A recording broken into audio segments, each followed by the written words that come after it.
Hello ladies and gentlemen, and once again welcome back to day 3 of this tournament, Group B Game 2. Gonna go ahead and get started.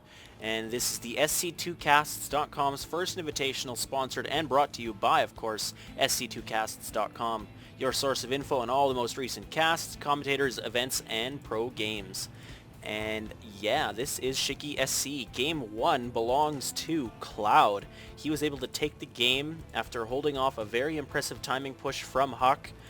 He says there was a little bit of a delay and that may have affected some of his timing and micro in his push, but ClouD was able to hold it off and kind of out-expand him. He had 2 full bases going, and he finally got to take that game with a push of Ghosts, Marines, Marauders. He had 1 medevac, but he let it go to waste. Anyways, Game 2 here on Metalopolis. We've got HuK, the red Protoss, spawning at the 2 o'clock position, and we've got ClouD, the yellow Terran, spawning at the 12 o'clock position. So fairly close fly distance for the 2 players. HuK is getting his scout out a little bit earlier, or earlier than normal, or earlier than ClouD at least. Oh, excuse me. Anyways, ClouD putting up his barracks here, not at the ramp, so he's not going to be blocking off with his barracks. He may choose to finish that off with a supply depot, or he may just create a HuK. If you create the HuK, you can get your units in behind the line and still be able to fire off against the pushing player, whether it's going to be, well, Zerg you pretty much want to wall off no matter what, but against Protoss it's kind of optional and multiple ways to play it.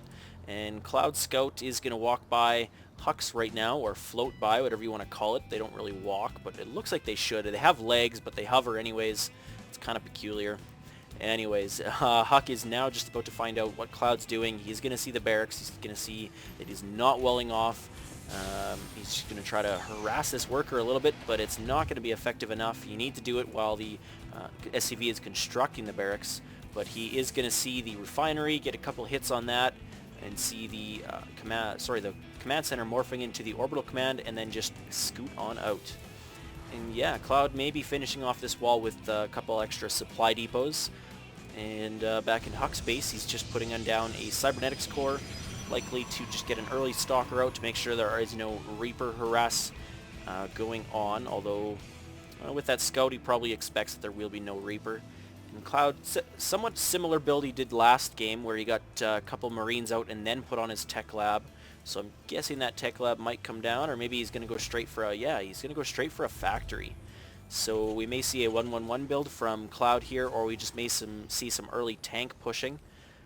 But there's just so many different builds that these players can do right now. But since he is getting that second gas, I would expect that he's either going to go for Banshees, or maybe even Thors, although I don't know if I really go Thors against the Protoss player that you really haven't scouted that much of right now. I mean, he's seen the Cybernetics Core, he's seen the Gateway, but he has not seen a second Gateway, he has not seen a Robotics Facility, or even a Stargate.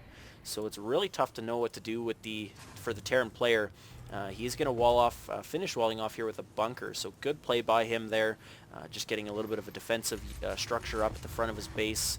And he is doing the 1-1-1, so very standard and very thorough opening here for the Terran player.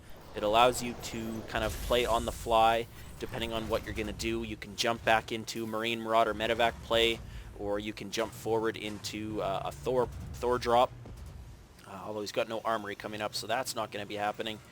And you can do Banshees. It's so diverse. The 1-1-1 play is just awesome. And now revealing what he's going to be doing, he's flying his factory off, so he is not going to be doing any tank play, and since he is just putting a tech lab onto his barracks now, I can only expect that he's going to lift off, drop down on this tech lab, and pump a couple Banshees out. Now retreating with this factory, that's kind of peculiar. I'm not sure why you'd fly it over. Maybe he just wanted to see if there was a Stargate, but it looks like he didn't get much vision. Anyways, back in HuK's base, if we pull up the production tab, we have a robotics facility coming out, which is going to be imperative. He needs to get an observer out ASAP, and he is, because at this point the Banshee is about halfway done, and Cloak is already 35% of the way done as well. So he could be in trouble if he's not ready for this. He's only got a couple sentries out on the field. He's got no stalkers, no cannons, and his one observer looks like it is going to be rallied straight into ClouD's base. Zelnaga, yeah. Oh, okay. HuK's got a few stalkers at the Zelnaga watchtower, so if he gets to spot this Banshee, which he doesn't because the observer went just a little bit too low, but he is going to see the tech lab, and he's probably going to expect what's coming from ClouD right now. He's probably expecting that there is going to be a Banshee. I don't really know. No, there's no indication that this is researching anything. I thought maybe if this was moving faster or moving in a different way that there would be an indicator, but there isn't, and it looks like this first Banshee is about to start engaging. He's going to get at least a couple probe kills. 2 shots kills a probe, so he'll be able to get at least 2 to 3 kills, and that is 3 before these stalkers come in and start. And looks like he's going for a 4th. He cloaks, and the observer is nowhere in sight. It is now just getting back into his base, and it looks like the Banshee's going to take quite a few shots, and he does get blown to smithereens. So the 5 stalkers were able to clean that up, but he did lose quite a few probes, although the mineral and resources lost right now is about even. There is a probe here at the Zelnaga watchtower that this Banshee is going to kill, so HuK is going to be aware that there is another Banshee out on the field. A smart job here by moving that observer with your stalkers around the base. He expects it to come from the south, and it looks like it is. If he catches this Banshee off guard, ClouD will be in a lot of trouble. Losing those first couple Banshees is a big issue.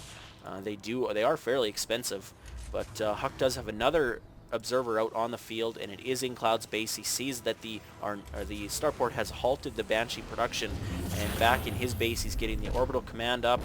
And looks like he salvaged the bunker. He's just going to move out, maybe wall off here, or just put his army here to protect the natural expansion. And it looks like he's transitioning into more of a Marine Marauder play. Stim pack is being researched. I don't think anything else is done. No. No shield and no concussive shells. And this Banshee is now going to engage. He is cloaked. 1 probe kill, 2 probe kills. Can he get a 3rd and a 4th? 3rd does go down. 4th goes down. The observer is nowhere in sight. Oh, it is somewhere around here now. Oh, coming in from the north, and it looks like the Banshee is going to get trapped. There's quite a few stalkers on the field, and at this point, with all these stalkers on the field, ClouD would be very smart to pump out a lot of Marauders. Although his 4th barracks is not finished yet, I do suspect that there will be a tech lab added onto that, and he will be producing 3 Marauders and 2 Marines in batches. And yes, there is a tech lab. He doesn't have any medevacs out yet, but hopefully he will. He could probably do a couple drops in on the main base. That would be very effective, although HuK does have pylons very well positioned around his base to see any type of harassment or drops that are incoming. But at the moment there is also a observer which does get taken out. Very nice scan. He actually scanned 2 of the very popular places to put your observers. So at the ramp, and where is... I thought I heard something get attacked, but I don't see anything.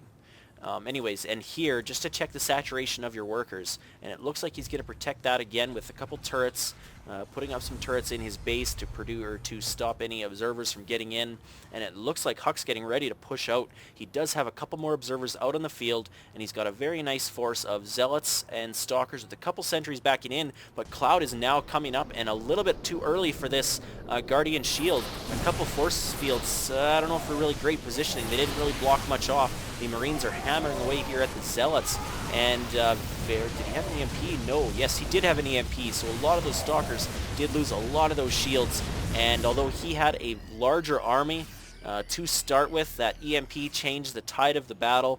With Stim, of course, and the medevac overhead, there was just nothing that HuK could have done with that composition to really win that battle, and it looks like he's pulling off a lot of his probes. He doesn't want them to get killed quite yet, and he doesn't have much of an army here to reinforce. A couple snipes going off on these Zealots that are obviously in hold position, but they are going to get in and engage, and the probes are coming in from behind, so a little bit of a pincer attack here, but it's not going to be enough because these Stim Marines just do so much DPS, and the Marauders are taking the bulk of the damage from these probes.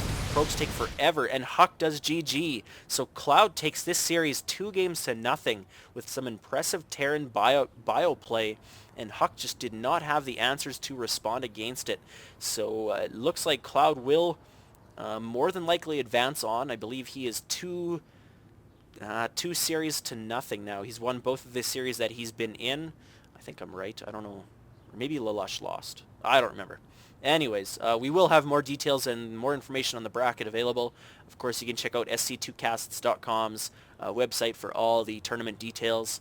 And day 4 will be coming up for you guys tomorrow. So yeah, I'll be continuing this really full packed jam full of games week for you. So thanks for tuning in, guys.